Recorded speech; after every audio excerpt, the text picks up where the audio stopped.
ਖੱਖਾ ਖਿਰਤ ਖਪਤ ਗਏ ਕੇਤੇ, ਖਿਰਤ ਖਪਤ ਅਜਹੂ ਨਹਿ ਚੇਤੇ। ਆਬ ਜਗ ਜਾਨ ਜੋ ਮਨਾ ਰਹਿ, ਜਹਾਂ ਕਾ ਬਿਛੁਰਾ ਤਹਾਂ ਥਿਰ ਲਹੈ। ਬਾਵਨ ਅੱਖਰ ਜੋਰੇ ਆਨ,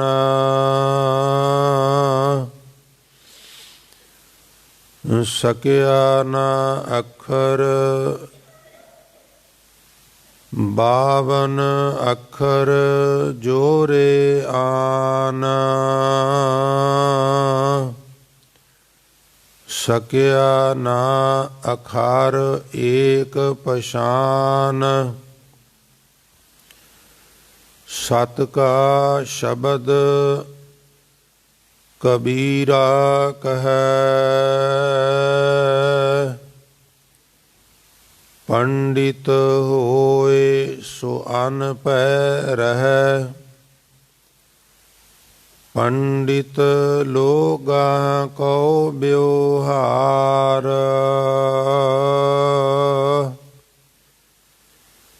ਗਿਆਨਵੰਤ ਕਉ ਤਤ ਵਿਚਾਰ।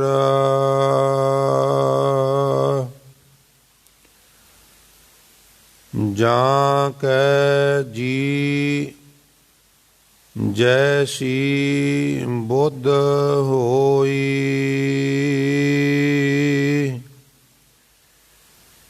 ਕਹਿ ਕਬੀਰ ਜਾਣੇਗਾ ਸੋਈ।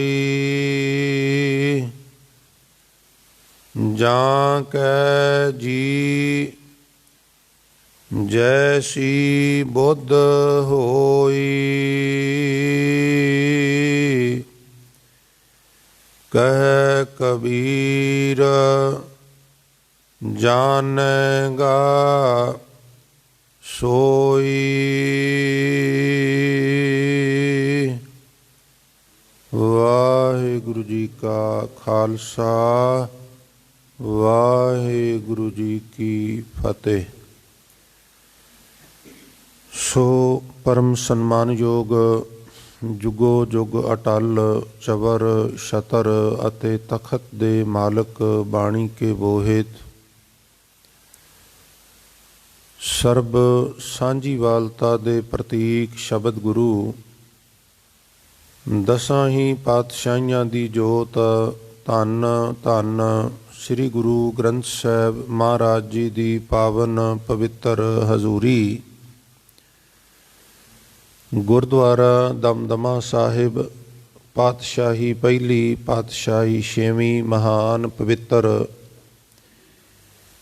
ਇਤਿਹਾਸਕ ਅਸਥਾਨ 'ਤੇ ਬਿਰਾਜਮਾਨ ਉਹ ਯਾਤਰਾ ਕਰ ਰਹੀ ਬਹੁਤ ਹੀ ਸਨਮਾਨਯੋਗ ਗੁਰੂ ਰੂਪ ਸਾਧ ਸੰਗਤ ਜੀ, ਵਡਭਾਗੇ ਹੋ ਜੋ ਪ੍ਰਾਤಃ ਕਾਲ ਨੀਂਦਰ ਆਲਸ ਆਦਿ ਦਾ ਤਰਕ ਤਿਆਗ ਕਰਕੇ ਉਦਮੀ ਬਣਦਿਆਂ ਹੋਇਆਂ ਬਾਕਾਇਦਾ ਮੌਸਮ ਦਾ ਮੁਕਾਬਲਾ ਕਰਕੇ ਗੁਰੂ ਚਰਨਾਂ ਵਿੱਚ ਪਹੁੰਚ ਕੇ ਆਪ ਜੀ ਵਿੱਚੋਂ ਬਹੁਤ ਸਾਰੀਆਂ ਰੂਹਾਂ ਗੁਰੂ ਸਵਾਰਿਆਂ ਤੋਂ ਆਸਾ ਕੀ ਵਾਰ ਦੇ ਸ਼ਬਦ ਕੀਰਤਨ ਸਰਵਣ ਕਰਕੇ ਲਾਹੇ ਪ੍ਰਾਪਤ ਕਰ ਰਹੇ। ਸੋ ਗੁਰਦੇਵ ਆਪ ਸਾਰੀਆਂ ਸੰਗਤਾਂ ਦੀਆਂ ਹਾਜ਼ਰੀਆਂ, ਤਿਲ ਫੁੱਲ ਸੇਵਾਵਾਂ ਭੇਟਾਵਾਂ ਆਪਣੇ ਦਰ ਪ੍ਰਵਾਨ ਕਰਨ। ਸਭਨਾਂ ਨੂੰ ਦਰੋਂ ਕਰੋ ਨਾਮਦਾਨ ਗੁਰਸਿੱਖੀ ਜੀਵਨ, ਆਪਣੇ ਚਰਨ ਕਮਲਾਂ ਦੀ ਪ੍ਰੀਤ ਪ੍ਰਤੀਤ ਬਾਣੀ ਪੜ੍ਹਨ ਸੁਣਨ ਕੰਠ ਕਰਨ ਦਾ ਚਾਅ ਬਖਸ਼ਿਸ਼ ਕਰਕੇ ਆਉਣ ਵਾਲੇ ਸਮੇਂ ਵਿੱਚ ਵੀ ਇਸੇ ਪ੍ਰਕਾਰ ਆਪਣੀ ਹਜ਼ੂਰੀ ਦਾ ਆਨੰਦ ਬਖਸ਼ਿਸ਼ ਕਰਦੇ ਰਹਿਣ ਜੀ। ਉਪਰੰਤ ਆਪ ਜੀ ਨੇ ਹੁਣੇ ਦਾਸ ਪਾਸੋਂ ਜੋ ਪਾਵਨ ਬਚਨ ਸਰਵਣ ਕੀਤੇ ਹਨ, ਇਹ ਪਵਿੱਤਰ ਬਚਨ ਰਾਗ ਗੌੜੀ ਪੂਰਬੀ 52 ਅੱਖਰੀ ਕਬੀਰ ਜੀਓ ਕੀ ਇਸ ਸਰਲੇਖ ਹੇਠ ਸ੍ਰੀ ਗੁਰੂ ਗ੍ਰੰਥ ਸਾਹਿਬ ਮਹਾਰਾਜ ਜੀ ਦੇ ਪਾਵਨ ਅੰਗ 342 ਤੇ 43 ਤੇ ਇਹ ਸ਼ਬਦ ਦਰਜ ਹਨ। ਕਬੀਰ ਜੀ ਦੀ 52 ਅੱਖਰੀ ਦੇ ਇਹ ਅਖੀਰਲੇ 2 ਪਦੇ ਹਨ, ਪਦਾ ਨੰਬਰ 44 ਤੇ ਪਦਾ ਨੰਬਰ 45।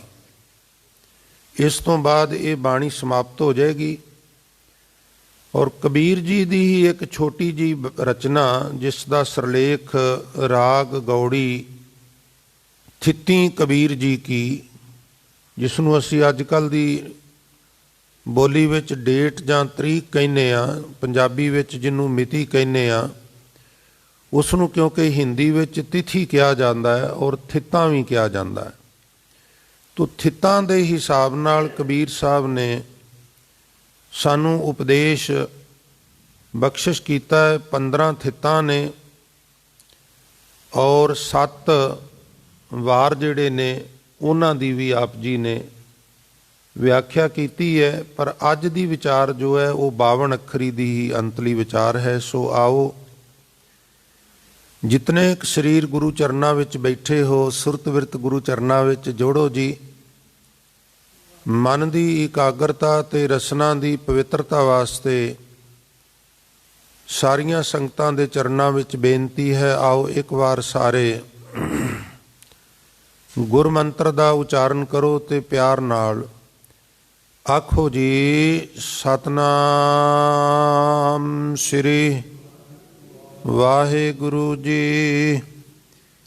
ਖੱਖੇ ਅੱਖਰ ਤੋਂ ਕਬੀਰ ਸਾਹਿਬ ਨੇ ਅੱਜ ਉਪਦੇਸ਼ ਬਖਸ਼ਿਸ਼ ਕੀਤਾ ਹੈ। ਅਖੀਰ ਵਿੱਚ ਫਿਰ 52 ਅੱਖਰੀ ਦਾ ਨਿਚੋੜ ਦੱਸਿਆ ਹੈ। ਖੱਖਾ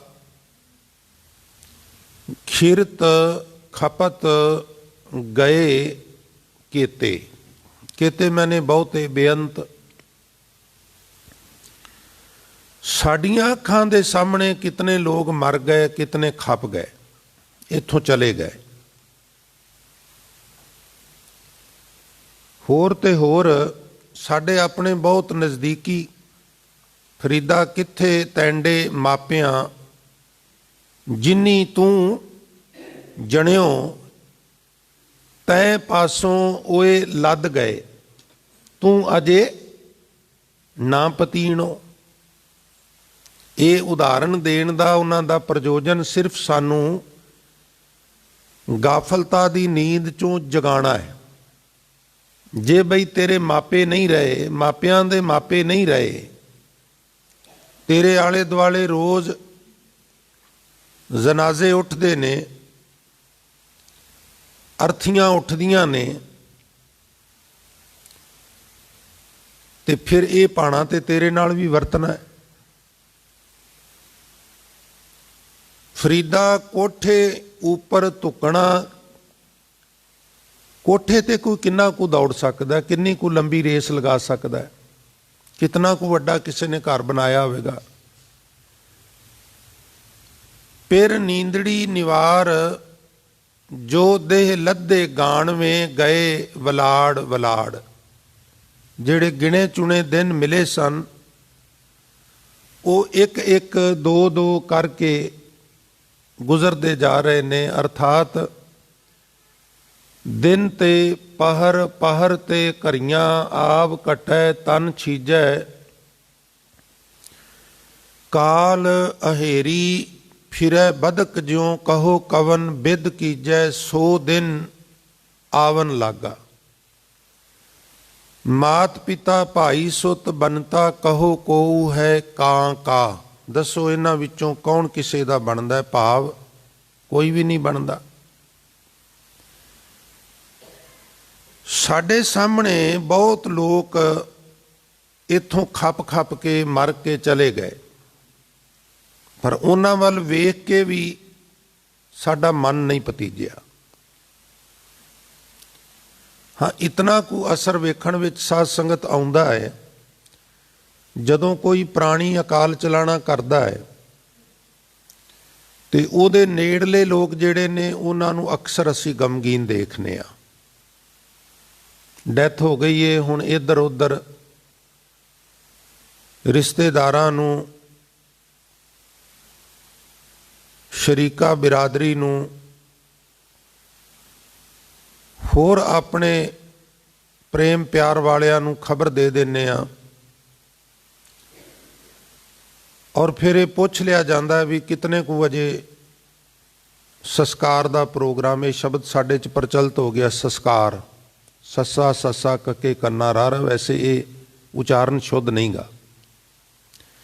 ਜਦੋਂ ਪ੍ਰਾਣੀ ਅਕਾਲ ਚਲਾਣਾ ਕਰਦਾ ਹੈ ਤੇ ਉਸ ਤੋਂ ਬਾਅਦ ਉਹਦੀ ਅੰਤਮ ਅਰਦਾਸ ਹੁੰਦੀ ਹੈ। ਉਹਦੇ ਵਿਚਕਾਰ ਜਿਤਨੇ ਵੀ ਕਾਰਜ ਨੇ ਉਹਨਾਂ ਸਾਰਿਆਂ ਦਾ ਨਾਮ ਹੈ ਅੰਤਿਮ ਸੰਸਕਾਰ, ਸੱਸੇ ਤੇ ਟਿੱਪੀ ਲਗਾ ਕੇ ਸੰਸਕਾਰ। ਸੰਸਕਾਰ ਮੀਨਜ਼ ਕਰਮ।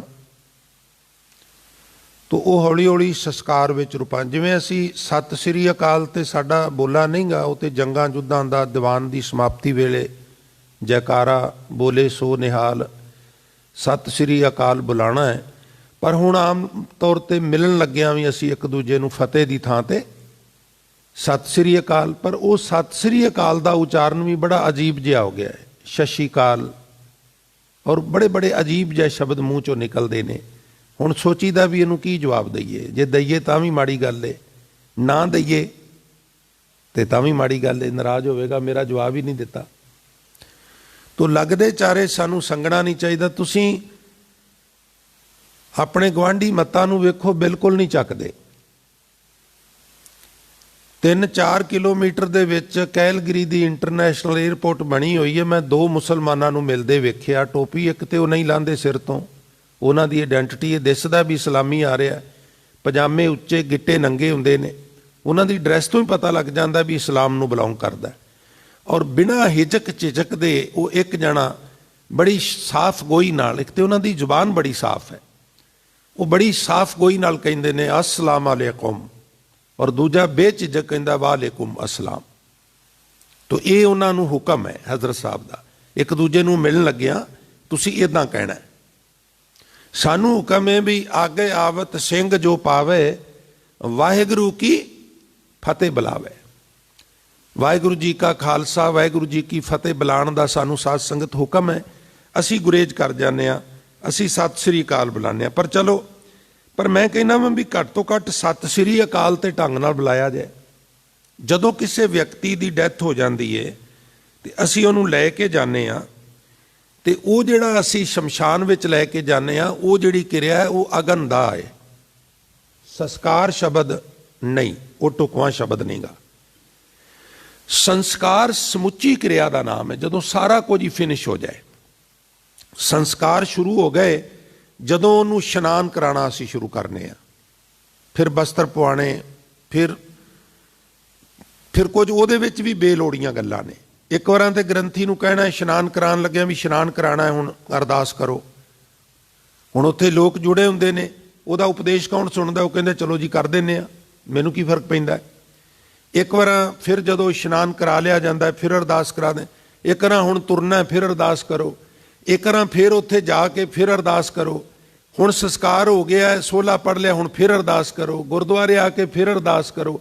ਔਰ ਇੱਕ ਵੀ ਅਰਦਾਸ ਤੇ ਭਰੋਸਾ ਨਹੀਂਗਾ। ਜੇ ਸਾਰੀਆਂ ਗਿਣੋ ਤੇ ਦਰਜਨਾਂ ਅਰਦਾਸਾਂ ਬਣ ਜਾਂਦੀਆਂ।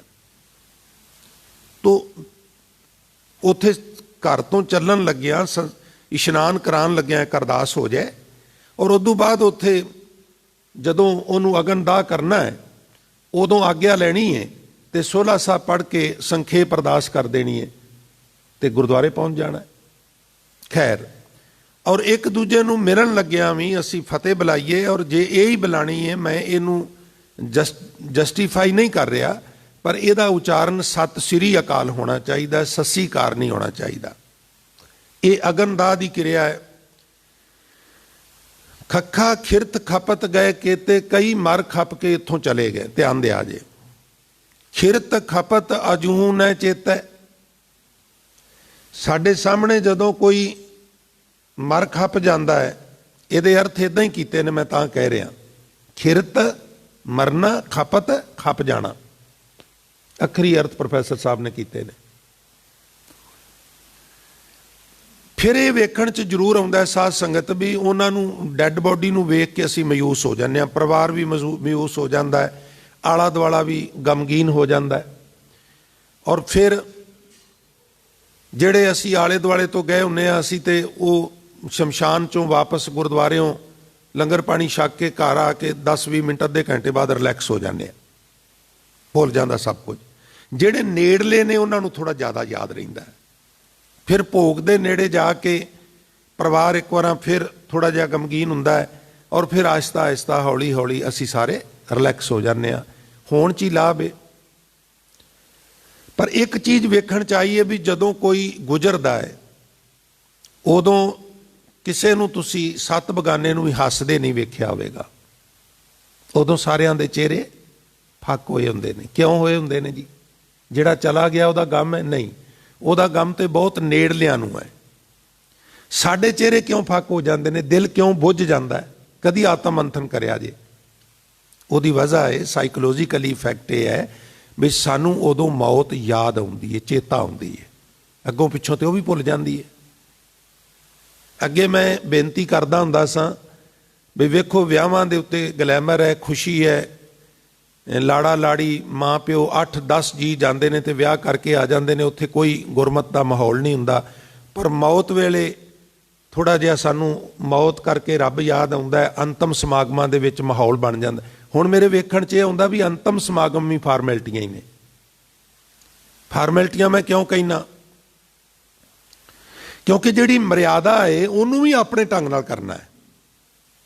ਨਹੀਂ ਅਸੀਂ ਅੱਧਾ ਕੁ ਘੰਟਾ ਕੀਰਤਨ 2 ਸ਼ਬਦ ਪੜ੍ਹ ਲਿਆ ਜੇ, ਬਸ ਸਾਡੇ ਕੋਲ ਜ਼ਿਆਦਾ ਟਾਈਮ ਨਹੀਂ, ਕਥਾ ਨਹੀਂ। ਤੋ ਇਹ ਇਸ ਤਰ੍ਹਾਂ ਹੋ ਰਿਹਾ ਹੈ ਔਰ ਇਸ ਤਰ੍ਹਾਂ ਹੁੰਦਾ ਰਹਿਣਾ ਹੈ, ਮੇਰੇ ਕਹਿਣ ਨਾਲ ਕੋਈ ਬੰਦ ਨਹੀਂ ਹੋ ਜਾਣਾ। ਪਰ ਇਹ ਮਰਿਆਦਾ ਨਹੀਂ। ਮਰਿਆਦਾ ਕੀ ਹੈ? ਮੈਂ ਪਿੱਛੇ ਕੀਰਤਨ ਕਰਿਓ ਨਿਰਮਾਣ ਜੀਓ, ਪਲੱਸ ਕੇਸੋ ਗੋਪਾਲ ਪੰਡਤ ਸੱਦਿਓ, ਹਰ ਹਰ ਕਥਾ ਪੜ੍ਹੈ ਪੁਰਾਣ ਜੀ। ਇਹ ਮਰਿਆਦਾ ਗੁਰੂ ਅਮਰਦਾਸ ਨੇ ਨਿਰੂਪਣ ਕੀਤੀ, ਜਿਹੜੀ ਉਹਨਾਂ ਦੇ ਪੜਪੋਤੇ ਸੁੰਦਰ ਜੀ ਨੇ ਫਿਰ ਉਹ ਲਿਖੀ ਤੇ ਉਹ ਅਸੀਂ ਰਾਮਕਲੀ ਸੱਦ ਵਿੱਚ ਪੜ੍ਹਨੇ ਆ। ਖੈਰ, ਡੈੱਡ ਬੋਡੀ ਨੂੰ ਵੇਖ ਕੇ ਰੱਬ ਯਾਦ ਆਉਂਦਾ। ਕਬੀਰ ਸਾਹਿਬ ਕਹਿੰਦੇ ਕਈਆਂ ਨੂੰ ਤੇ ਫਿਰ ਵੀ ਨਹੀਂ ਆਉਂਦਾ।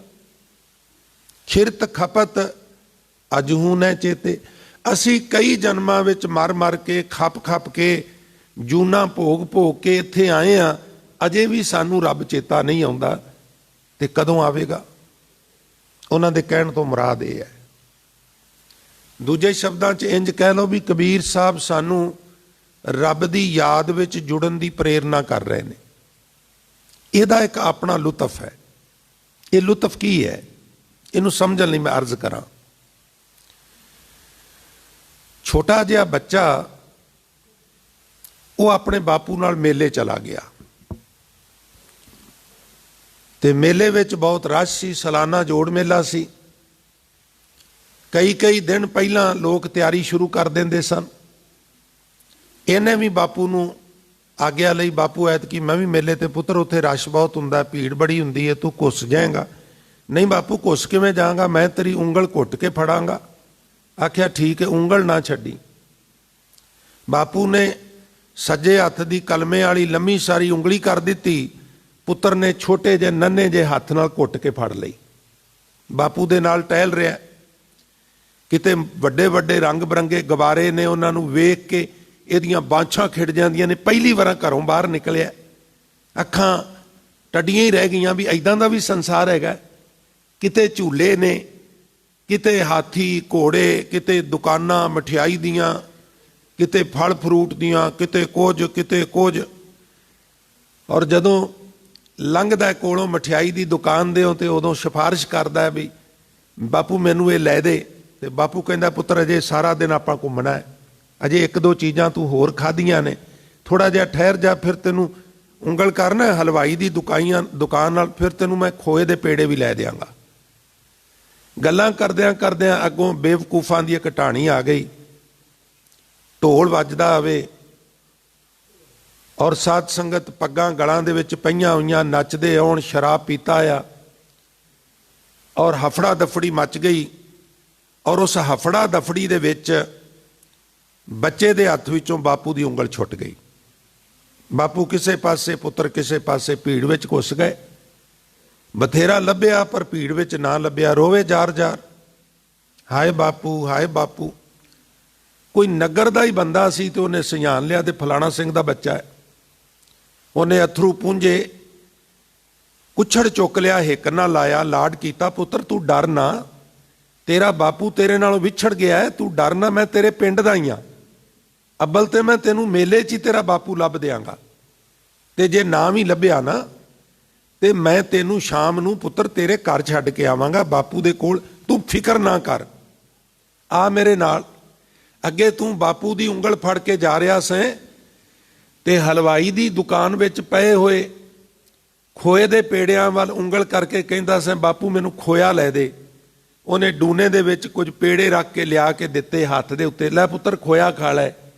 ਉਹਨੇ ਉਹ ਚਲਾ ਕੇ ਪਰਾਂ ਮਾਰਿਆ, ਆਖਣ ਲੱਗੇ ਮੈਨੂੰ ਖੋਇਆ ਨਹੀਂ ਚਾਹੀਦਾ। ਕੀ ਚਾਹੀਦਾ? ਕਹਿਣ ਲੱਗਾ ਮੈਨੂੰ ਬਾਪੂ ਚਾਹੀਦਾ। ਖੋਏ ਦੇ ਪੇੜੇ ਉਦੋਂ ਹੀ ਸਵਾਦੀ ਲੱਗਦੇ ਨੇ ਜੇ ਮੇਲੇ ਵਿੱਚ ਬਾਪੂ ਦੀ ਉਂਗਲ ਹੱਥ ਵਿੱਚ ਹੋਵੇ। ਛੋਟੇ ਬੱਚੇ ਦੇ ਹੱਥ ਚੋਂ ਬਾਪੂ ਦੀ ਉਂਗਲ ਨਿਕਲ ਜਾਏ ਨਾ, ਫਿਰ ਉਹਨੂੰ ਖੋਏ ਦੇ ਪੇੜੇ ਵੀ ਚੰਗੇ ਨਹੀਂ ਲੱਗਦੇ। ਪਿਆਰੇ, ਉਹਨੂੰ ਥੋੜਾ ਜਿਹਾ ਸਮਝਿਆ ਜੇ, ਮਿੱਠਾ ਅੰਮ੍ਰਿਤ ਹੈ। ਜਿਹੜੇ ਮੇਰੇ ਹਾਣੀ ਨੇ, ਚੇਤਾ ਕਰੋ, ਚੋਰੀ ਮਾਵਾਂ ਤੋਂ ਕੌਲੀਆਂ 'ਚ ਪਾ ਕੇ ਖੰਡ ਚਿਮਚਿਆਂ ਨਾਲ ਖਾਣੀ ਤੇ ਸਵਾਦੀ ਲੱਗਣੀ, ਤੇ ਕੁਝ ਹੋਣਾ ਵੀ ਨਾ। ਪਤਾ ਕੀ ਗੱਲ ਸੀ? ਤੰਦਰੁਸਤਾਂ ਸੀ। ਸਾਡੇ ਹੱਥ ਚੋਂ ਬਾਪੂ ਦੀ ਯਾਦ ਰੂਪੀ ਉਂਗਲ ਨਿਕਲ ਗਈ ਤੇ ਹੁਣ ਖੋਇਆ ਵੀ ਡਾਕਟਰ ਕਹਿੰਦੇ ਨੇ ਨਾ ਖਾਈ, ਤੇਰੇ ਵਾਸਤੇ ਜ਼ਹਿਰ ਹੈ। ਹੁਣ ਉਹ ਵੀ ਸਵਾਦੀ ਨਹੀਂ ਲੱਗਦਾ। ਉਹਦੀ ਵਜ੍ਹਾ ਕੀ ਹੈ? ਕਿਉਂਕਿ ਯਾਦ ਭੁੱਲ ਗਈ ਹੈ, ਸਿਮਰਨ ਭੁੱਲ ਗਿਆ। ਆ ਹਜ਼ੂਮੇ ਖੁਸ਼ ਕੇ ਬਹਿਰੇ ਜ਼ਿੰਦਗੀਸ, ਆ ਹਜ਼ੂਮੇ ਖੁਸ਼ ਕੇ ਬਹਿਰੇ ਬੰਦਗੀਸ। ਹਜ਼ੂਮ ਉਹ ਚੰਗਾ ਹੈ ਜਿਹਦੇ ਵਿੱਚ ਬੰਦਗੀ ਹੋ ਰਹੀ ਹੋਵੇ, ਜਿਹਦੇ ਵਿੱਚ ਬੰਦਗੀ ਦੀ ਗੱਲ ਕੀਤੀ ਜਾਂਦੀ ਹੋਵੇ। ਅਸੀਂ ਕਹਿੰਦੇ ਹਾਂ ਨਾ ਬਈ ਸਤ ਸੰਗਤ ਵਿੱਚ ਜੁੜਨਾ ਚਾਹੀਦਾ ਹੈ। ਪਿਆਰਿਓ, ਬਿਲਕੁਲ ਵਧੀਆ ਗੱਲ ਹੈ, ਪਰ ਤੁਸੀਂ, ਮੈਂ ਕਦੀ ਕਦੀ ਸੋਚਣਾ ਵਾਂ ਜਦੋਂ ਸੰਗਤ ਵਿੱਚ ਆਉਣਾ ਵਾਂ ਵੀ ਕੀ ਜੋ ਸਤ ਸੰਗਤ ਦੀ ਪਰਿਭਾਸ਼ਾ ਹੈ ਉਹ ਅਸੀਂ ਇੱਥੇ ਕ੍ਰੀਏਟ ਕਰ ਸਕਨੇ ਹਾਂ? ਕਦੀ ਕਦੀ ਉਹ ਮਾਹੌਲ ਬਣਦਾ, ਅਦਰਵਾਈਜ਼ ਨਹੀਂ ਬਣਦਾ। ਸਤ ਸੰਗਤ ਕੈਸੀ ਜਾਣੀ ਹੈ? ਜਿੱਥੇ ਏਕੋ ਨਾਮ ਵਖਾਣੀ ਹੈ। ਏਕੋ ਨਾਮ ਹੁਕਮ ਹੈ, ਨਾਨਕ ਸਤਿਗੁਰ ਦੀਆ ਬੁਝਾਏ ਜੀਓ। ਉਹਦੇ ਵਾਸਤੇ ਬਿਲਕੁਲ keep quite, pin drop silent. ਇਕਾਗਰਤਾ ਨਾਲ ਅਸੀਂ ਕੁਝ ਕਹਿ ਰਹੇ ਹੋਈਏ, ਇਕਾਗਰਤਾ ਨਾਲ ਅਸੀਂ ਕੁਝ ਸੁਣ ਰਹੇ ਹੋਈਏ ਔਰ ਨਿੱਗਰ ਕੰਮ ਹੋ ਰਿਹਾ ਹੋਵੇ, ਫਿਰ ਅਸੀਂ ਕਹਿ ਸਕਦੇ ਹਾਂ ਵੀ ਵਾਕਈ ਸਤ ਸੰਗਤ ਵਿੱਚ ਬੈਠੇ ਹਾਂ। ਅਦਰਵਾਈਜ਼ ਕਦੀ ਕਦੀ ਸਤ ਸੰਗਤ ਦੀ ਪਦਵੀ ਤੋਂ ਅਸੀਂ ਇੱਥੇ ਬੈਠ ਕੇ ਵੀ ਥੋੜੇ ਜਿਹੇ ਥੱਲੇ ਆ ਜਾਂਦੇ ਆਪਣੀਆਂ ਗੁਸਤਾਖੀਆਂ ਕਰਕੇ। ਖੱਖਾ ਖਿਰਤ ਖਪਤ ਗਏ ਕੇਤੇ, ਖਿਰਤ ਖਪਤ ਅਜਹੂ ਨ ਚੇਤੇ। ਮਰਦਿਆਂ ਖਪਦਿਆਂ ਕਈ ਜਨਮ ਲੰਘ ਗਏ ਨੇ। ਜਿਸ ਤਰ੍ਹਾਂ ਭਗਤ ਰਵਿਦਾਸ ਸਾਹਿਬ ਮਹਾਰਾਜ ਕਹਿੰਦੇ ਨੇ, ਬਹੁਤ ਜਨਮ ਵਿਛੁਰੇ ਥੇ ਮਾਧੋ, ਇਹ ਜਨਮ ਤੁਮਾਰੇ ਲੇਖੇ। ਬੜੇ ਜਨਮ ਤੁਹਾਡੇ ਤੋਂ ਵਿਛੜਿਆਂ ਨੂੰ ਹੋ ਗਏ ਨੇ, ਇਹ ਜਨਮ ਤੇਰੇ ਹਿਸਾਬ ਕਿਤਾਬ ਵਿੱਚ, ਤੇਰੇ ਲੇਖੇ ਵਿੱਚ ਹੀ ਪਾ ਦਿੱਤਾ, ਐਦ ਕੀ ਪਾਰ ਉਤਾਰਾ ਕਰ ਦੇਂ। ਕਬੀਰ ਸਾਹਿਬ ਮਹਾਰਾਜ 52 ਅੱਖਰੀ ਦੇ 44 ਨੰਬਰ ਪਦੇ ਵਿੱਚ ਬਖਸ਼ਿਸ਼ ਕਰਦੇ ਨੇ, ਅਬ ਜਗ ਜਾਨ ਜੋ ਮਨਾ ਰਹੇ। ਅਬ ਜਗ ਜਾਨ, ਜੇ ਹੁਣ ਤੈਨੂੰ ਜਗਤ ਦੀ ਸਮਝ ਆ ਗਈ ਹੈ, ਜਗਤ ਕੀ ਹੈ। ਹੁਣ ਮੈਂ ਥੋੜੀ ਜਿਹੀ ਬੇਨਤੀ ਕਰਦਿਆਂ ਵੀ ਜਗਤ ਹੈ ਕੀ। ਜਗ ਰਚਨਾ ਸਭ ਝੂਠ ਹੈ, ਪਰ ਝੂਠ ਹੁੰਦਿਆਂ ਸੁਣਦਿਆਂ ਵੀ ਸਾਨੂੰ ਝੂਠ ਲੱਗਦਾ ਕੋ ਨਹੀਂਗਾ। ਹੈ ਝੂਠ। ਝੂਠ ਮੀਨ ਨਾਸ਼ਵੰਤ। ਤੁਸੀਂ ਹੈਰਾਨ ਹੋਵੋਗੇ, ਇਹ ਪ੍ਰਿਥਵੀ ਵੀ ਨੇਸਤੋ ਨਾਬੂਦ ਹੋਣੀ ਹੈ। ਅਸੀਂ ਕੀ ਬਚਣਾ ਹੈ? ਸਾਡੀਆਂ ਮਹਿਲ ਮਾੜੀਆਂ ਕੀ ਬਚਣੀਆਂ ਨੇ? ਪ੍ਰਿਥਵੀ ਵੀ ਨਹੀਂ ਰਹਿਣੀ। ਦਿਨ ਰਵ ਚੱਲੈ, ਨਿਸ ਸੱਸ ਚੱਲੈ, ਤਾਰਕਾ ਲੱਖ ਪਲੋਏ, ਮੁਕਾਮ ਉਹੀ ਏਕ ਹੈ, ਨਾਨਕਾ ਸੱਚ ਬੁਗੋਏ। ਅੱਜ ਤੋਂ 2 ਸਦੀਆਂ ਪਹਿਲਾਂ ਨਾ ਸਾਇੰਸਦਾਨਾਂ ਨੇ ਇੱਕ ਜਿਹੜਾ ਆਪਣਾ ਐਕਸਪੀਰੀਅੰਸ ਸੀ ਉਹ ਆਮ ਲੋਕਾਂ ਨਾਲ ਸ਼ੇਅਰ ਕੀਤਾ ਔਰ ਪੂਰੇ ਵਿਸ਼ਵ ਦੀਆਂ ਅਖਬਾਰਾਂ ਵਿੱਚ ਉਹ ਜਿਹੜੀ ਖਬਰ ਸੀ ਨਾ, ਭਾਵੇਂ ਲੋਕਲ ਸਨ ਭਾਵੇਂ ਮਿਡਲ ਸਨ ਹੈਵੀ, ਸਾਰੀਆਂ ਅਖਬਾਰਾਂ ਦੀ ਸੁਰਖੀ ਬਣੀ ਸੀ। ਉਹ ਖਬਰ ਕੀ ਸੀ? ਕੰਨ ਤੇ ਮਨ ਦੇ ਕੇ ਸੁਣਿਆ ਜੀ। ਉਹ ਖਬਰ ਸੀ ਵੀ ਜਿਸ ਪ੍ਰਿਥਵੀ ਦੇ ਉੱਤੇ ਅਸੀਂ ਰਹਿ ਰਹੇ ਹਾਂ ਇਹ ਲਗਾਤਾਰ ਘਟ ਰਹੀ ਹੈ, ਇਹਦਾ ਖੇਤਰਫਲ ਜਿਹੜਾ ਉਹ ਘਟ ਰਿਹਾ ਹੈ। ਉਹਨਾਂ ਨੇ ਲਿਖਿਆ ਸੀ ਸੂਰਜ ਘਟ ਰਿਹਾ ਹੈ। ਔਰ ਉਦੋਂ ਲੋਕਾਂ ਨੂੰ ਅਖਬਾਰਾਂ ਲੱਭੀਆਂ ਹੀ ਨਾ, ਜਿਹਨੇ ਕਦੀ ਨਹੀਂ ਸੀ ਅਖਬਾਰ ਪੜ੍ਹੀ ਉਹ ਵੀ ਖਰੀਦ ਕੇ ਲੈ ਗਿਆ। ਪਰ ਉਸ ਅਖਬਾਰ ਵਿੱਚ ਖਬਰ ਆਉਣ ਤੋਂ ਵੀ ਕਈ ਸਦੀਆਂ ਪਹਿਲਾਂ ਗੁਰੂ ਨਾਨਕ ਸਾਹਿਬ ਨੇ, ਗੁਰੂ ਅੰਗਦ ਸਾਹਿਬ ਨੇ, ਗੁਰੂ ਅਰਜਨ ਸਾਹਿਬ ਨੇ ਬਾਣੀ 'ਚ ਲਿਖਿਆ ਸੀ ਵੀ ਦਿਨ ਰਵ ਚੱਲੈ ਨਿਸ ਸੱਸ ਚੱਲੈ, ਦਿਨ ਚਲਾਇਮਾਨ ਹੈ, ਰਾਤ ਵੀ ਨਹੀਂ ਰਹੇਗੀ। ਕਿਉਂ ਜੀ? ਜਦੋਂ ਸੂਰਜ ਹੀ ਨਹੀਂ ਰਹਿਣਾ ਦਿਨ ਕਿੱਥੋਂ ਰਹੇਗਾ, ਰਾਤ ਕਿੱਥੋਂ ਰਹੇਗੀ? ਦਿਨ ਘਟ ਰਹੇ ਨੇ, ਰਾਤਾਂ ਘਟ ਰਹੀਆਂ ਨੇ, ਸੂਰਜ ਘਟ ਰਿਹਾ ਹੈ, ਚੰਦਰਮਾ ਘਟ ਰਿਹਾ ਹੈ, ਤਮਾਮ ਤਾਰਿਆਂ ਦਾ ਸਮੂਹ ਜਿਹੜਾ ਹੈ ਉਹ ਵੀ ਫਿਨਿਸ਼ ਹੋ ਜਾਏਗਾ ਇੱਕ ਦਿਨ। ਤਾਰਕਾ ਲੱਖ ਪਲੋਏ ਦਾ ਕੀ ਅਰਥ ਹੈ? ਲੱਖਾਂ ਤਾਰੇ ਪਲੋ ਜਾਣਗੇ, ਚਲਾਏ ਮਾਨ ਨੇ। ਇਹ ਗੱਲ ਵੱਖਰੀ ਹੈ ਵੀ ਬ੍ਰਹਿਮੰਡ ਵਿੱਚ ਕੁਝ ਚੀਜ਼ਾਂ ਫਿਨਿਸ਼ ਹੋ ਰਹੀਆਂ ਨੇ, ਕੁਝ ਨਵੀਆਂ ਕ੍ਰੀਏਟ ਹੋ ਰਹੀਆਂ ਨੇ। ਇਹ ਵੀ ਮੈਂ ਬੇਨਤੀ ਕਰਦੇ ਹਾਂ, ਇਹ ਸਖਣਾ ਕਦੀ ਨਹੀਂ ਹੋਵੇਗਾ। ਪਰ ਕਦੀ ਜ਼ਮਾਨਾ ਸੀ ਇਹ ਬਿਲਕੁਲ ਸਖਮ ਸਖਣਾ ਸੀ। ਅਰਬਦ ਨਰਬਦ ਧੁੰਦੂ ਕਾਰਾ, ਧਰਨ ਨਾ ਗਗਨਾ ਹੁਕਮ ਅਪਾਰਾ, ਨਾ ਦਿਨ ਰਹਿਣ ਚੰਦ ਨਾ ਸੂਰਜ। ਇਹ ਵੀ ਅਵਸਥਾ ਸੀ ਗੁਰੂ ਨਾਨਕ ਸਾਹਿਬ ਦੀ ਬਚਨ ਨੇ। ਦਿਨ ਰਵ ਚੱਲੈ ਨਿਸ ਸੱਸ ਚੱਲੈ, ਦਿਨ ਨਹੀਂ ਰਹੇਗਾ, ਸੂਰਜ ਨਹੀਂ ਰਹੇਗਾ, ਰਾਤ ਨਹੀਂ ਰਹੇਗੀ, ਚੰਦਰਮਾ ਨਹੀਂ ਰਹੇਗਾ। ਤਾਰਕਾ ਲੱਖ ਪਲੋਏ ਮੁਕਾਮ ਉਹੀ ਏਕ ਹੈ, ਨਾਨਕਾ ਸੱਚ ਬੁਗੋਏ। ਜਦੋਂ ਧਰਤੀ ਹੀ ਨਹੀਂ ਰਹਿਣੀ ਤੇ ਅਸੀਂ ਕਿੱਥੋਂ ਰਹਿ ਜਾਾਂਗੇ? ਇੱਕ ਦਿਨ ਦਾ ਭਰੋਸਾ ਨਹੀਂ, ਸਰੰਜਾਮ 100 ਸਾਲਾਂ ਦਾ ਕਰਨੇ ਆ। 4 ਇੱਕ ਦਾ ਸੀਮੈਂਟ ਬਹੁਤ ਹੈ ਜੀ, ਨਹੀਂ 3 ਇੱਕ ਦਾ ਹੀ ਘਰ ਵੇਖੀ ਜਾਏਗੀ। ਬੜੇ ਪੱਕੇ ਪ੍ਰਬੰਧ ਨੇ, 1 ਮਿੰਟ ਦਾ ਭਰੋਸਾ ਨਹੀਂਗਾ।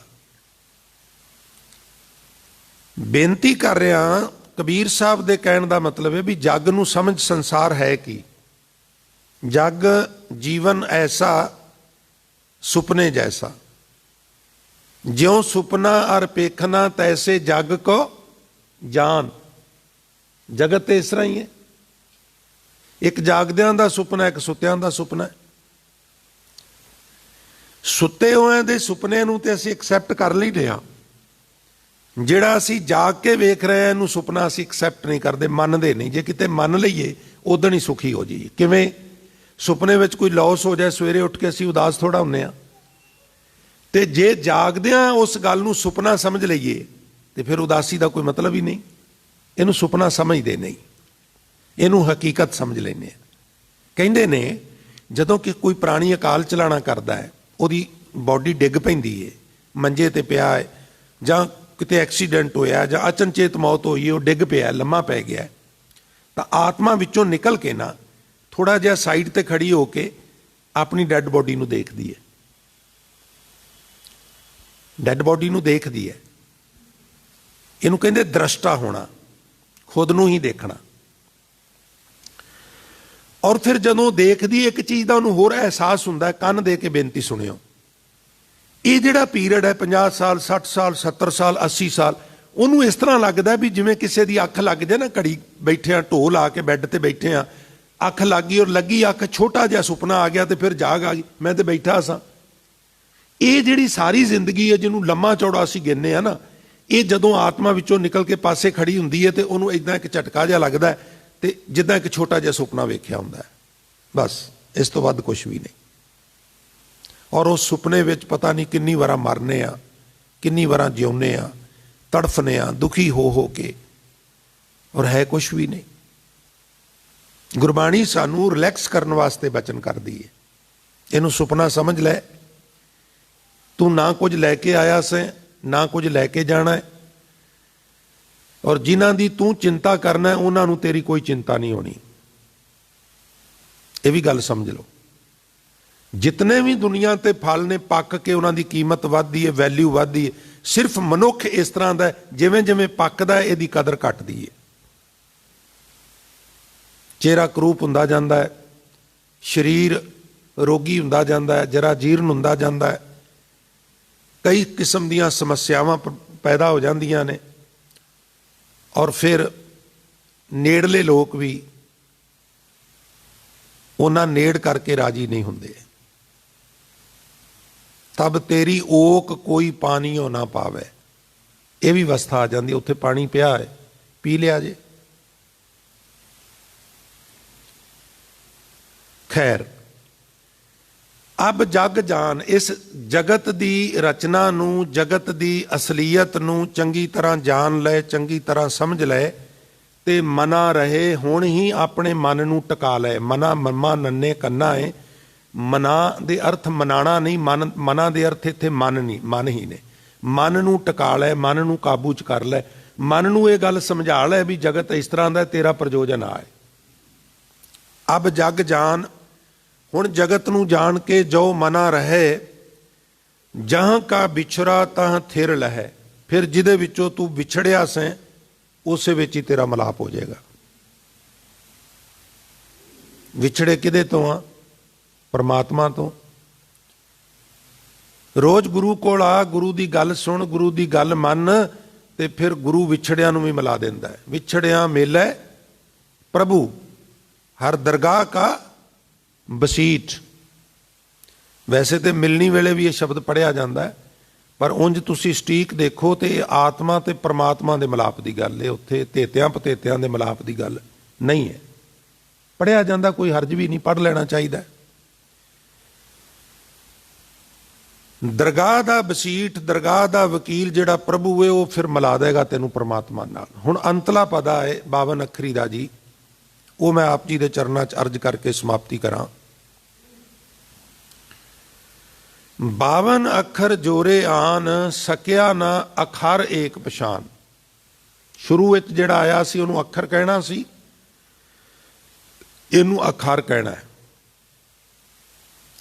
ਜਗ ਜੀਵਨ ਐਸਾ ਜੁਦਾ ਜੁਦਾ ਕਹਿਣਾ ਹੈ, ਤੇ ਕਹੋ ਕਬੀਰ ਜਗਜੀਵਨ ਐਸਾ ਦੁਤੀਆ ਨਹੀਂ ਕੋਈ, ਉੱਥੇ ਜਗਜੀਵਨ ਇਕੱਠਾ ਕਹਿਣਾ ਹੈ। ਇਸੇ ਤਰ੍ਹਾਂ 52 ਅੱਖਰੀ ਦੇ ਆਰੰਭ 'ਚ ਅੱਖਰ ਔਰ 52 ਅੱਖਰੀ ਦੇ ਅੰਤ ਵਿੱਚ ਇਹਨੂੰ ਕਹਿਣਾ ਅਖਰ। 52 ਅੱਖਰ ਜੋਰੇ ਆਨ, ਲੋਕਾਂ ਨੇ 52 ਅੱਖਰ ਜੋੜ ਜੋੜ ਕੇ ਪੁਸਤਕਾਂ ਲਿਖ ਦਿੱਤੀਆਂ, ਗ੍ਰੰਥ ਲਿਖ ਦਿੱਤੇ, ਬਹੁਤ ਕੁਝ ਵਾਰਤਕ 'ਚ ਲਿਖ ਦਿੱਤਾ, ਬਹੁਤ ਕੁਝ ਕਾਵ ਰੂਪ 'ਚ ਲਿਖ ਦਿੱਤਾ। ਸਾਹਿਤ ਵੀ ਕਈ ਤਰ੍ਹਾਂ ਦਾ ਸਾਧ ਸੰਗਤ ਜੀ। ਲਿਟਰੇਚਰ ਇੱਕ ਕਿਸਮ ਦਾ ਨਹੀਂ ਹੈ, ਸੈਂਕੜੇ ਕਿਸਮ ਦਾ ਲਿਟਰੇਚਰ। ਦੁਨੀਆ ਦੇ ਲੋਕਾਂ ਨੇ, ਕਬੀਰ ਸਾਹਿਬ ਕਹਿੰਦੇ ਨੇ, ਬਾਕੀਆਂ ਦੀ ਗੱਲ ਛੱਡੋ, ਧਾਰਮਿਕ ਲੋਕਾਂ ਨੇ ਵੀ ਅੱਖਰ ਜੋੜ ਜੋੜ ਕੇ ਬਹੁਤ ਕੁਝ ਲਿਖ ਦਿੱਤਾ। ਪਰ ਉਹ ਜੋ ਅੱਖਰ ਜੋੜ ਜੋੜ ਕੇ ਰੱਬ ਦੇ ਸੰਬੰਧ ਵਿੱਚ ਲਿਖਿਆ, 52 ਅੱਖਰ ਜੋਰੇ ਆਨ, ਸਕਿਆ ਨਾ ਅਖਰ ਏਕ ਪਛਾਨ। ਅਖਰ ਮੈਨੇ, ਖਰ ਮੈਨੇ, ਜਿੰਨੇ ਖਰ ਜਾਣਾ ਹੈ, ਖਤਮ ਹੋ ਜਾਣਾ ਹੈ, ਸੌਖੇ ਸ਼ਬਦਾਂ 'ਚ ਕਹਿ ਲਈਏ। ਤੇ ਗੇਤਰ ਐੜੇ ਦੇ ਅਰਥ ਨੇ ਜਿਹੜਾ ਕਦੀ ਨਾਸ਼ ਨਹੀਂ ਹੁੰਦਾ, ਅਵਿਨਾਸ਼ੀ। ਇਸ ਅਖਰ ਦੇ ਅਰਥ ਨੇ ਅਵਿਨਾਸ਼ੀ, ਨਾਸ਼ ਰਹਿਤ। ਜਿਸ ਨੂੰ ਗੁਰੂ ਨਾਨਕ ਸਾਹਿਬ ਆਦ ਸੱਚ ਜੁਗਾਦ ਸੱਚ ਹੈ, ਭੀ ਸੱਚ ਨਾਨਕ ਹੋਸੀ ਭੀ ਸੱਚ ਕਹਿੰਦੇ ਨੇ। ਸੱਚ ਮੈਨੇ ਸੱਤਿਆ, ਸੱਤਿਆ ਮੀਨ ਜਿਹਦਾ ਕਦੀ ਖਾਤਮਾ ਨਹੀਂ ਹੁੰਦਾ। ਇਹਨਾਂ 52 ਅੱਖਰਾਂ ਦੇ ਮਾਧਿਅਮ ਨਾਲ ਜਿਹੜੀਆਂ ਪੁਸਤਕਾਂ ਲਿਖੀਆਂ, ਜਿਹੜੇ ਗ੍ਰੰਥ ਲਿਖੇ, ਉਹਨਾਂ ਨੂੰ ਬੜਾ ਪੜ੍ਹਿਆ, ਲੋਕਾਂ ਨੂੰ ਪੜ੍ਹਾਇਆ, ਬੜਾ ਸੁਣਿਆ, ਲੋਕਾਂ ਨੂੰ ਸੁਣਾਇਆ, ਪਰ ਇਹਦੇ ਵਿੱਚੋਂ ਇੱਕ ਪਰਮਾਤਮਾ ਦੀ ਇਹ ਪਛਾਣ ਨਹੀਂ ਕਰ ਸਕਿਆ, ਭਾਵ ਜਾਣ ਪਛਾਣ ਨਹੀਂ ਬਣਾ ਸਕਿਆ। ਇਸ ਨੇ ਵਿਦਿਆ ਨੂੰ ਵੀ ਇੱਕ ਮਾਇਆ ਕਮਾਉਣ ਦਾ ਜ਼ਰੀਆ ਬਣਾ ਲਿਆ। ਵਿਦਿਆ ਦਾ ਪ੍ਰਸਾਰ ਭਾਵੇਂ ਪ੍ਰੀਚਰ ਕਰੇ ਤੇ ਭਾਵੇਂ ਟੀਚਰ ਕਰੇ, ਇਹ ਕਾਰੋਬਾਰ ਨਹੀਂ ਹੈ। ਬਹੁਤ ਸਾਰਾ ਸਾਡਾ ਨੁਕਸਾਨ ਇਸ ਕਰਕੇ ਹੋਇਆ ਕਿ ਵਿਦਿਆ ਨੂੰ ਕਾਰੋਬਾਰ ਬਣਾ ਲਿਆ ਗਿਆ। ਭਾਵੇਂ ਉਹ ਗੁਰਦੁਆਰਿਆਂ ਵਿੱਚ ਹੈ, ਮੰਦਰਾਂ 'ਚ, ਮਸੀਤਾਂ 'ਚ, ਭਾਵੇਂ ਉਹ ਸਕੂਲਾਂ 'ਚ, ਮਦਰਸਿਆਂ 'ਚ।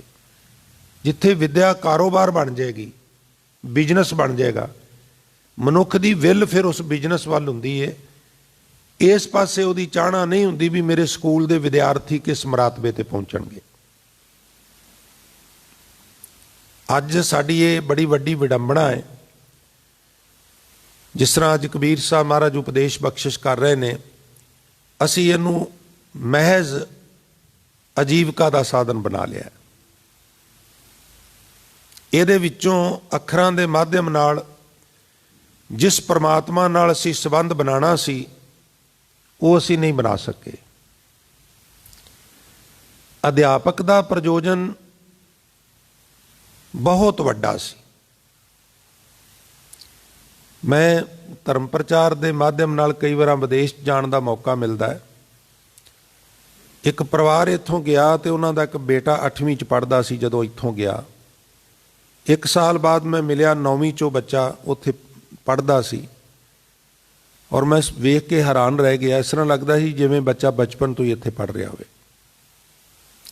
ਉਹ ਕਹਿਣ ਲੱਗੇ, ਗਿਆਨੀ ਜੀ ਇੱਥੇ ਜਿਹੜੇ ਟੀਚਰ ਨੇ ਉਹ ਬੜੀ ਜ਼ਬਰਦਸਤ ਆਪਣੀ ਜ਼ਿੰਮੇਵਾਰੀ ਸਮਝਦੇ ਨੇ। ਗੱਲ ਸਿਰਫ ਇਹ ਨਹੀਂ ਵੀ ਉਹਨਾਂ ਨੇ ਇਹਨੂੰ ਇੰਗਲਿਸ਼ ਵਿੱਚ ਬੜੀ ਛੇਤੀ ਐਕਸਪਰਟ ਕਰ ਦਿੱਤਾ ਹੈ, ਇਸ ਤੋਂ ਇਲਾਵਾ ਹੋਰ ਬਹੁਤ ਗੱਲਾਂ ਨੇ। ਔਰ ਐਸਾ ਸੁੰਦਰ ਤਰੀਕਾ ਹੈ, ਮੈਂ ਕਈ ਵਾਰ ਬੇਨਤੀ ਕਰਨਾ ਸਾਨੂੰ ਉਹਨਾਂ ਦੀ ਕਾਪੀ ਕਰਨੀ ਚਾਹੀਦੀ। ਇੱਥੇ ਤੇ ਬੁੱਢੇ ਬਾਰੇ ਤੱਕ ਇਹੀ ਟੈਨਸ਼ਨ ਹੁੰਦੀ ਹੈ ਵੀ ਆਹ ਚੀਜ਼ ਯਾਦ ਕਿਵੇਂ ਕਰਨੀ ਹੈ। ਉੱਥੇ ਮੈਮੋਰੀ ਦਾ ਕੋਈ ਕੰਮ ਨਹੀਂਗਾ। ਜੋ ਕੁਝ ਹੈ ਪ੍ਰੈਕਟੀਕਲ ਹੈ। ਸਕੂਲ 'ਚ ਗਏ, ਜਿੱਦਣ ਸਕੂਲ ਨਾ ਲੱਗੇ ਬੱਚੇ ਮਾਯੂਸ ਹੁੰਦੇ ਨੇ, ਜਿੱਦਣ ਲੱਗੇ ਬੱਚਿਆਂ ਦੇ ਚਿਹਰੇ ਖਿੜੇ ਹੁੰਦੇ ਨੇ। ਉਹਨਾਂ ਨੂੰ ਕਹੀ ਅੱਜ ਨਹੀਂ ਜਾਣਾ, ਉਹ ਉਦਾਸ ਹੋ ਜਾਂਦੇ। ਇੰਜੋਇਮੈਂਟ ਕਰਦਿਆਂ ਕਰਦਿਆਂ ਉਹ ਸਿਖਾ ਦਿੰਦੇ ਨੇ ਸਭ ਕੁਝ। ਐਸਾ ਤਰੀਕਾ ਹੈ। ਔਰ ਚੰਗੀ ਗੱਲ ਕਿਸੇ ਕੋਲੋਂ ਵੀ ਲੈ ਲੈਣੀ ਚਾਹੀਦੀ ਹੈ। ਗੁਣਾ ਕਾ ਹੋਵੇ ਵਾਸੁਲਾ ਕੱਢ, ਵਾਸ ਲਈ ਜੇ ਸਾਨੂੰ ਵੀ ਉਹਨਾਂ ਕੋਲੋਂ ਸਿੱਖਣਾ ਚਾਹੀਦਾ। ਮੈਂ ਉਹਨਾਂ ਨੂੰ ਪੁੱਛਿਆ ਵੀ ਇਹ ਤੇ ਸੁਭਾਵਕ ਹੀ ਇਹ ਬੱਚਿਆਂ ਦੇ ਬੱਚੀਆਂ ਦੇ ਲੰਬੇ ਲੰਬੇ ਸਰੂ ਵਰਗੇ ਕੱਦ। ਅੱਜ ਕੱਲ੍ਹ ਦੇ ਦਿਨਾਂ 'ਚ ਮੈਂ ਵੇਖਿਆ ਬੱਚਿਆਂ ਦੇ ਮੂੰਹ ਤੋਂ ਨਾ ਸਾਧ ਸੰਗਤ ਗੱਲਾਂ 'ਚੋਂ ਇੰਜ ਲੱਗਦਾ ਜਿਵੇਂ ਲਹੂ ਹੁਣੇ ਵਗਿਆ ਕਿ ਵਗਿਆ। ਮੈਂ ਕਿਹਾ ਕੋਈ ਖੁਰਾਕ, ਕਹਿੰਦੇ ਖੁਰਾਕ ਤੇ ਉਸ ਤਰ੍ਹਾਂ ਦੀ ਹੈ। ਬੱਚਿਆਂ ਨੂੰ ਟੈਨਸ਼ਨ ਨਹੀਂ ਕੋਈ ਦਿੰਦੇ, ਕੋਈ ਸਟਰੈਸ ਨਹੀਂ ਇਹਨਾਂ ਦੀ ਲਾਈਫ ਦੇ ਵਿੱਚ। ਸਟਰੈਸ ਕੱਦ ਨੂੰ ਘਟਾਉਂਦਾ ਹੈ। ਸਟਰੈਸ, ਕੋਈ ਡਾਕਟਰ ਸੱਜਣ ਬੈਠਾ ਹੋਵੇ ਤਾਂ ਮੇਰੀ ਗੱਲ ਦੀ ਤਾਕੀਦ ਕਰੇਗਾ, ਹਾਜ਼ਮਾ ਕਮਜ਼ੋਰ ਕਰਦਾ ਹੈ।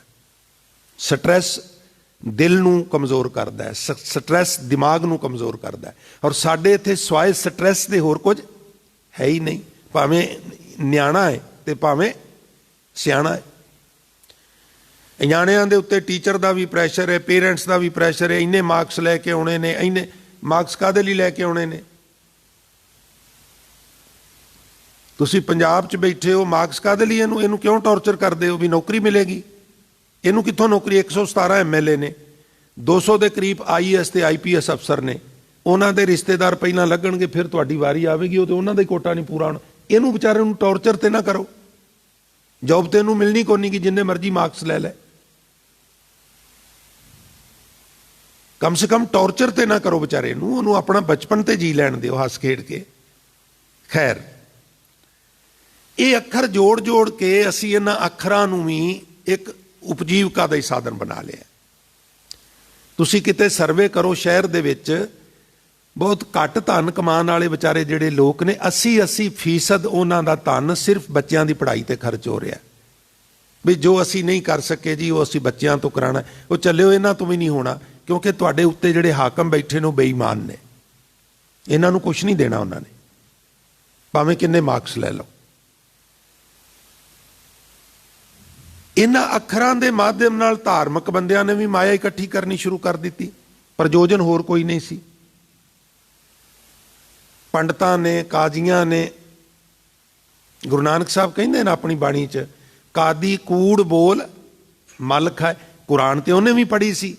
ਖੜਾ ਹੋ ਕੇ ਇਸ ਤਰ੍ਹਾਂ ਉਹਨੂੰ ਫੋਲ ਕੇ ਫਤਵਾ ਲਾਉਂਦਾ ਹੈ, ਤੇਰਾ ਗੁਨਾਹ ਆ ਹੈ, ਕੁਰਾਨ ਸ਼ਰੀਫ ਦੀ ਫਲਾਣੀ ਆਇਤ ਫਲਾਣੇ ਸਿਤਾਰੇ ਵਿੱਚ ਇਹਦੀ ਸਜ਼ਾ ਆ ਲਿਖੀ ਹੈ, ਲਿਹਾਜ਼ਾ ਇਹ ਫਤਵਾ ਲਾਇਆ ਜਾਂਦਾ ਵੀ ਇਹਨੂੰ ਆਹ ਸਜ਼ਾ ਦਿੱਤੀ ਜਾਏ। ਕਾਜੀ ਫਤਵੇ ਲਾਉਂਦਾ ਹੈ, ਪਰ ਉਹ ਵੀ ਝੂਠ ਰਿਸ਼ਵਤ ਲੈ ਕੇ ਫੈਸਲੇ ਗਲਤ ਕਰ ਰਿਹਾ। ਕਾਜੀ ਹੋਏ ਰਿਸ਼ਵਤੀ ਵੱਡੀ ਲੈ ਕੇ ਹੱਕ ਗਵਾਈ। ਭਾਈ ਗੁਰਦਾਸ ਜੀ ਹੁਣ ਪੜ੍ਹਿਆ ਲਿਖਿਆ ਤੇ ਉਹ ਵੀ ਬੜਾ, ਅੱਖਰਾਂ ਦੇ ਮਾਧਿਅਮ ਨਾਲ ਹੀ ਕਾਜੀ ਬਣਿਆ, ਪਰ ਹੁਣ ਉਸ ਪੜ੍ਹਾਈ ਦੀ ਵੀ ਉਹ ਦੁਰਵਰਤੋਂ ਕਰ ਰਿਹਾ।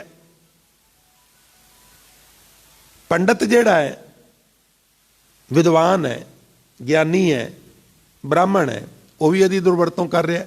ਉਹ ਵਿਦਵਾਨ ਇੱਕ ਘਟਨਾ ਸੁਣਾਉਂਦੇ ਨੇ, ਉਹ ਹਾਸੇ ਵਾਲੀ ਹੈ, ਤੁਸੀਂ ਸੁਣੀ ਹੋਵੇਗੀ ਵੀ ਕੋਈ ਪੁਜਾਰੀ ਸੀ ਮੇਰੇ ਵਰਗਾ, ਬ੍ਰਾਹਮਣ ਸੀ, ਤੇ ਉਹ ਸੁਆਣੀ ਕਹਿਣ ਲੱਗੀ ਸਿਆਲ ਆ ਗਿਆ ਤੇ ਬੱਚਿਆਂ ਵਾਸਤੇ ਨਾ ਤਲਾਈਆਂ, ਨਾ ਰਜਾਈਆਂ, ਨਾ ਸਰਾਣੇ, ਤੇ ਸਰਦੀਆਂ ਦਾ ਕਿਵੇਂ ਕੰਮ ਚੱਲੇਗਾ। ਉਹ ਕਹਿਣ ਲੱਗੇ ਵੀ ਇੱਕ ਵਿਆਹ ਆਇਆ ਹੈ ਬੱਚੀ ਦਾ, ਤੇ ਉੱਥੇ ਮੈਂ ਕਰ ਲਾਂਗਾ। ਉਹ ਜਿਸਲੇ ਸਾਹ ਕਢਾਉਣ ਲੱਗੇ ਤੇ ਪਹਿਲਾਂ ਵਿਊਜ਼ ਲੈ ਲੈਂਦੇ ਨੇ ਨਾ, ਤੇ ਫਲਾਣੇ ਅਸੀਂ ਪੀਰੀਅਡ 'ਚ ਕਰਾਉਣਾ ਚਾਹੁੰਦੇ, ਕਹਿਣ ਲੱਗੇ ਵੀ ਉਸ ਪੀਰੀਅਡ 'ਚ ਤੇ ਵਿਆਹ ਹੋ ਨਹੀਂ ਸਕਦਾ ਕਿਉਂਕਿ ਬਹੁਤ ਕਸ਼ਟ ਹੈ, ਵਿਆਹ ਤੋਂ ਬਾਅਦ ਬੜੀ ਜਲਦੀ ਅਣਬਣ ਹੋ ਜਾਏਗੀ ਜਾਂ ਦੋਵਾਂ ਵਿੱਚੋਂ ਇੱਕ ਦੀ ਡੈਥ ਹੋ ਜਾਏਗੀ। ਪੰਡਤ ਜੀ ਕੋਈ ਉਪਾਅ ਤੇ ਹੋਵੇਗਾ, ਕਹਿਣ ਲੱਗੇ ਉਪਾਅ ਹੈ ਨਾ, ਉਪਾਅ ਹੋ ਜਾਏ ਫਿਰ ਕੋਈ ਨੁਕਸਾਨ ਨਹੀਂ। ਕੀ ਉਪਾਅ ਹੈ?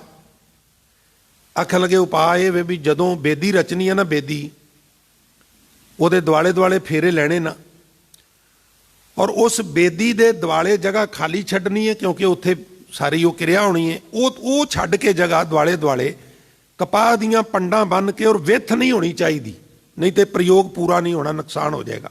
ਪੰਡਾਂ ਨਾਲ ਪੰਡਾਂ ਜੋੜ ਕੇ ਕਪਾਹ ਦੀਆਂ ਇਸ ਤਰ੍ਹਾਂ ਦੁਆਲੇ ਦੁਆਲੇ ਦੁਆਲੇ ਦੁਆਲੇ ਰੱਖ ਦਿਓ। ਤੇ ਪੰਡਤ ਜੀ ਉਹ ਫਿਰ ਉਹ ਪੰਡਾਂ ਦਾ ਕੀ, ਉਹ ਤਾਂ ਕਹਿੰਦੇ ਵੀ ਫਿਰ ਦਾਨ ਹੀ ਹੁੰਦੀਆਂ ਨੇ, ਪੰਡਤ ਦੀਆਂ ਹੀ ਹੁੰਦੀਆਂ ਨੇ। ਉਹ ਠੀਕ ਹੈ, ਰੱਖ ਦਿੱਤੀਆਂ। ਹੁਣ ਉਧਰੋਂ ਦੈਵ ਨੇ ਤੇ ਲੜਕੇ ਵਾਲਿਆਂ ਨਾਲ ਵੀ ਪੰਡਤ ਉਹਨਾਂ ਦਾ ਆਇਆ ਹੋਇਆ ਸੀ। ਹੁਣ ਉਹਨੇ ਸੋਚਿਆ ਵੀ ਮੇਰਾ ਬਰਾਦਰੀ ਭਰਾ ਹੈ, ਵੀ ਇਹਦਾ ਨੁਕਸਾਨ ਵੀ ਨਹੀਂ ਕਰਨਾ, ਪਰ ਚਲੋ ਇਹਨੂੰ ਪੁੱਛਾਂ ਤੇ ਸੇ ਵੀ ਮਾਜਰਾ ਕੀ ਹੈ। ਉਹ ਆਪਣੀ ਭਾਸ਼ਾ ਸੰਸਕ੍ਰਿਤ 'ਚ ਕਹਿਣ ਲੱਗਾ ਵੀ ਅਸ਼ਚਰਜੰ ਵਿਆਹੰ ਚਾਰੋਂ ਤਰਫੰ ਕਪਾਹੰ, ਵੀ ਬੜਾ ਅਸ਼ਚਰਜ ਵਿਆਹ ਵੇਖਿਆ, ਚਾਰ ਸਫੇਰੇ ਕਪਾਹ ਹੀ ਕਪਾਹ ਹੈ। ਉਹ ਕਹਿਣ ਲੱਗਾ ਚੁੱਪੰ ਗੜੁੱਪੰ ਅਰਧੋ ਅਰਧ ਸਵਾਹੰ, ਤੂੰ ਸ਼ੋਰ ਨਾ ਮਚਾਏ ਦੇ ਚੋਂ ਅੱਧੀ ਤੇਰੀ ਤੇ ਅੱਧੀ ਮੇਰੀ। ਹੁਣ ਕਸ਼ਟ ਤੇ ਹੈ ਹੀ ਕੋਈ ਨਹੀਂ ਸੀ, ਕਸ਼ਟ ਤੇ ਉਹਨੇ ਐਵੇਂ ਕ੍ਰੀਏਟ ਕੀਤਾ ਸੀ। ਔਰ ਮੈਂ ਇੱਕ ਹੋਰ ਅਰਜ਼ ਕਰਾਂ, ਮੈਂ ਬੇਨਤੀ ਕਰਨਾ ਹੁੰਦਾ, ਜਦੋਂ ਮਾਤਾ ਸੀਤਾ ਦਾ ਤੇ ਰਾਮਚੰਦਰ ਦਾ ਸੰਯੋਗ ਹੋਣਾ ਸੀ ਨਾ, ਪਤਾ ਕਿੰਨੇ ਉਹਨਾਂ ਦੀ ਕੁੰਡਲੀ ਵੇਖੀ? ਵਸ਼ਿਸ਼ਟ ਨੇ।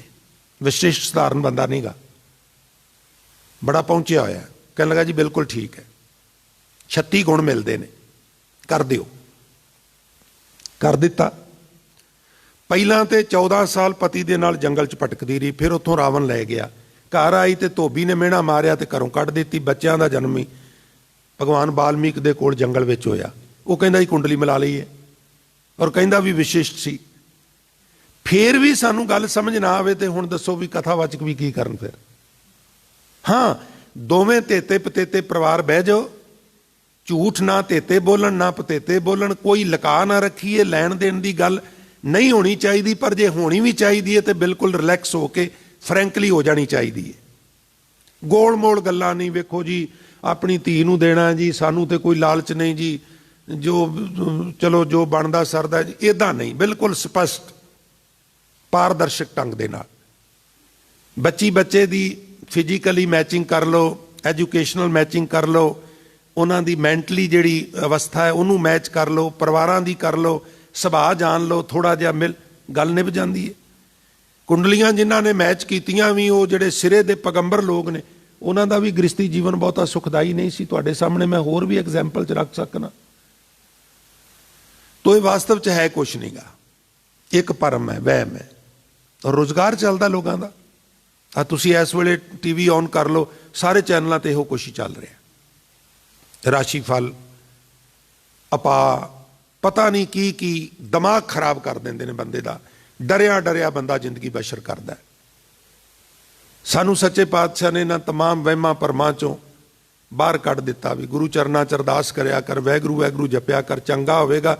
ਕਿਤੇ ਨਾਮ ਹੀ ਚੰਗਾ ਹੋਵੇਗਾ, ਉਹ ਵੀ ਤੇਰੇ ਭਲੇ ਵਾਸਤੇ ਹੀ ਹੋਵੇਗਾ। ਦੁੱਖ ਦਾਰੂ ਸੁੱਖ ਰੋਗ ਪਿਆ, ਤੂੰ ਆਨੰਦ ਵਿੱਚ ਰਿਹਾ ਕਰ।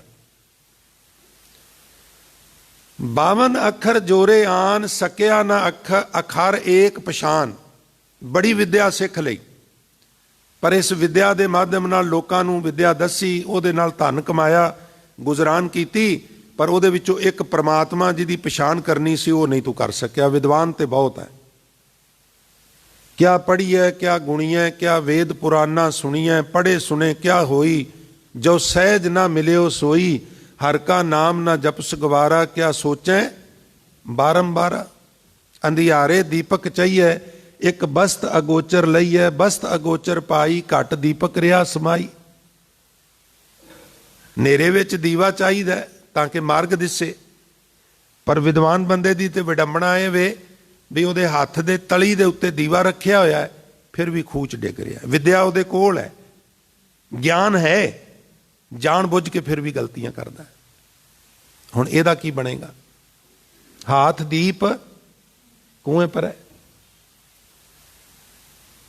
ਸਤ ਕਾ ਸ਼ਬਦ ਕਬੀਰਾ ਕਹੈ, ਪੰਡਿਤ ਹੋਏ ਸੋ ਅੰਨ ਪੈ ਰਹਿ। ਅਸਲ ਗੱਲ ਇਹ ਹੈ ਵੀ ਵਿਦਵਾਨ ਉਹ ਹੈ ਜਿਹੜਾ ਗਿਆਨਵਾਨ ਹੋ ਜਾਏ। ਦੇਖੋ ਸਾਧ ਸੰਗਤ, ਵਿਦਵਾਨ ਹੋਣਾ ਹੋਰ ਗੱਲ ਹੈ, ਗਿਆਨਵਾਨ ਹੋਣਾ ਹੋਰ ਗੱਲ ਹੈ। ਤੁਸੀਂ ਕਹੋਗੇ ਵੀ ਇਹਦਾ ਕੀ ਫਰਕ ਹੈ? ਗਿਆਨਵਾਨ ਦਾ ਮਤਲਬ ਹੈ ਤੱਤ ਦੀ ਗੱਲ। ਹੁਣ ਤੱਤ ਦੀ ਗੱਲ ਨੂੰ ਜਿੱਧਰ ਮਰਜ਼ੀ ਲੈ ਜਾਓ, ਪਰ ਮੈਂ ਗੁਰਬਾਣੀ ਦੀ ਲੋਅ ਵਿੱਚ ਇੰਨਾ ਕੋਈ ਬੇਨਤੀ ਕਰਨਾ ਉਹਨਾਂ ਵੀ ਮੈਂ ਕੌਣ ਆ। ਤੁਸੀਂ ਜਿਤਨੇ ਵੀ ਬੈਠੇ ਹੋ, ਤੁਹਾਡਾ ਰੀਅਲ ਨਾਂ ਕੀ ਹੈ ਤੁਹਾਨੂੰ ਪਤਾ ਸਾਧ ਸੰਗਤ? ਇਹ ਜਿਹੜੇ ਤੁਹਾਡੇ ਨਾਮ ਨੇ ਇਹ ਵਿਵਹਾਰਿਕ ਨਾਮ ਨੇ। ਲਿਟਰੇਰੀ ਬੋਲੀ 'ਚ ਇਹਨੂੰ ਵਿਵਹਾਰਿਕ ਨਾਮ ਕਹਿੰਦੇ ਨੇ। ਵਿਵਹਾਰਿਕ ਨਾਮ ਮੀਨ ਜਿਹਦੇ ਨਾਲ ਵਿਹਾਰ ਚੱਲ ਸਕੇ। ਰੀਅਲ ਨਾਮ ਕੀ ਹੈ ਤੁਹਾਡਾ? ਮੇਰਾ ਆਤਮਾ। ਆਤਮਾ, ਮੈਂ ਵੀ ਆਤਮਾ ਵਾਂ, ਤੁਸੀਂ ਵੀ ਆਤਮਾ। ਫਿਰ ਆਤਮਾ ਕਹਿ ਕੇ ਕਿਉਂ ਨਹੀਂ ਬੁਲਾਇਆ ਜਾਂਦਾ? ਭਾਈ ਆਤਮਾਵਾਂ ਤੇ ਬਹੁਤ ਨੇ, ਕਨਫਿਊਜ਼ਨ ਹੋ ਜਾਏਗੀ। ਇਸ ਲਈ ਸਿਆਣਿਆਂ ਨੇ ਸਿਸਟਮ ਸ਼ੁਰੂ ਕੀਤਾ ਵੀ ਨਾਂ ਰੱਖਿਆ ਜਾਏ। ਜਦੋਂ ਅਸੀਂ ਸੱਭਿਅਕ ਹੋਏ ਨਾ, ਜੰਗਲਾਂ 'ਚੋਂ ਅਸੀਂ ਆਏ, ਅਸੀਂ ਵਿਕਸਿਤ ਹੋਏ ਬਾਂਦਰ ਤੋਂ, ਪੱਥਰ ਨਾਲ ਪੱਥਰ ਖੜਕਾ ਕੇ ਅੱਗ ਬਾਲਦੇ ਸਾਂ, ਕੱਚਾ ਮਾਸ ਵੀ ਖਾ ਜਾਂਦੇ ਸਾਂ, ਭੁੰਨ ਕੇ ਵੀ ਖਾ ਜਾਂਦੇ ਸਾਂ। ਫਿਰ ਜਿਵੇਂ ਜਿਵੇਂ ਵਿਕਾਸ ਹੋਇਆ ਨਾ, ਫਿਰ ਨਾਂ ਰੱਖਣੇ ਸ਼ੁਰੂ ਕੀਤੇ। ਵਿਵਹਾਰ ਨਹੀਂ ਚੱਲਦਾ, ਆਵਾਜ਼ ਮਾਰਨੀ ਹੈ ਆਤਮਾ ਇੱਧਰ ਆ। ਹੁਣ ਕਿਹੜੀ ਆਤਮਾ ਆਵੇ? ਜਿਸ ਆਤਮਾ ਦਾ ਨਾਂ ਫਲਾਣਾ ਸਿੰਘ ਹੈ ਉਹ ਆਵੇ, ਜਿਸ ਨਾਮ ਆਤਮਾ ਦਾ ਨਾਮ ਫਲਾਂ ਕੌਰ ਹੈ ਉਹ ਆਵੇ। ਫਿਰ ਨਾਮ ਮਿਲਣ ਲੱਗ ਗਏ, ਨਾਮ ਹੀ ਜ਼ਿਆਦੀ ਨਫਰੀ ਹੋ ਗਈ, ਨਾਮ ਇੱਕੋ ਕਈ ਹੋਣ ਲੱਗ ਗਏ। ਫਿਰ ਉਹਦੇ ਨਾਲ ਸਨ ਆਫ ਯੂਜ ਹੋਣ ਲੱਗ ਪਿਆ, ਫਲਾਣੇ ਦਾ ਪੁੱਤਰ ਜਾਂ ਪੁੱਤਰੀ, ਕਈ ਇਹ ਵੀ ਮੈਚ ਹੋਣ ਲੱਗ ਪਏ। ਫਿਰ ਨਾਲ ਦਾਦੇ ਦਾ ਨਾਮ ਹੀ ਯੂਜ ਹੋਣ ਲੱਗ ਪਿਆ। ਔਰ ਪ੍ਰੋਪਰਟੀ ਖਰੀਦਣ ਵੇਚਣ ਲੱਗਿਆ ਤੇ ਕਈ ਵਾਰ ਉਹ ਪੜਦਾਦੇ ਦਾ ਨਾਮ ਹੀ ਨਾਲ ਲਿਖਦੇ। ਤੋ ਇਹ ਰੀਅਲ ਨੇਮ ਨਹੀਂ ਸਾਡਾ, ਵਿਵਹਾਰਿਕ ਨੇਮ। ਅਸਲ ਨਾਮ ਕੀ? ਆਤਮਾ। ਮੈਂ ਕੌਣ ਆ? ਆਤਮਾ। ਕਿੱਥੋਂ ਆਇਆ ਹੈ? ਦਰਗਾਹ ਚੋਂ। ਕੀ ਕਰਨ ਆਇਆ? ਆਇਓ ਸੁਣ ਪੜਨ ਕੋ ਬਾਣੀ। ਇਹ ਹੈ ਗਿਆਨ, ਤਤ ਗਿਆਨ। ਵਿਦਵਤਾ ਹੋਰ ਚੀਜ਼ ਹੈ, ਗਿਆਨ ਹੋਰ ਚੀਜ਼ ਹੈ। ਪੰਡਿਤ ਹੋਏ ਸੋ ਅੰਨ ਪੈ ਰਹਿ। ਉਹ ਫਿਰ ਉਹਨੂੰ ਅੰਨ ਪਾਉ ਹੋ ਜਾਂਦਾ ਹੈ, ਉਹਨੂੰ ਅੰਦਰ ਪ੍ਰਕਾਸ਼ ਹੋ ਜਾਂਦਾ ਹੈ, ਅੰਦਰਲਾ ਗਿਆਨ ਹੋ ਜਾਂਦਾ ਹੈ। ਪੰਡਿਤ ਲੋਕਾਂ ਕੋ ਵਿਵਹਾਰ, ਪਰ ਕੁਝ ਲੋਕ ਤੇ ਪੰਡਤ ਮੀਨਸ ਬ੍ਰਾਹਮਣ ਨਹੀਂ।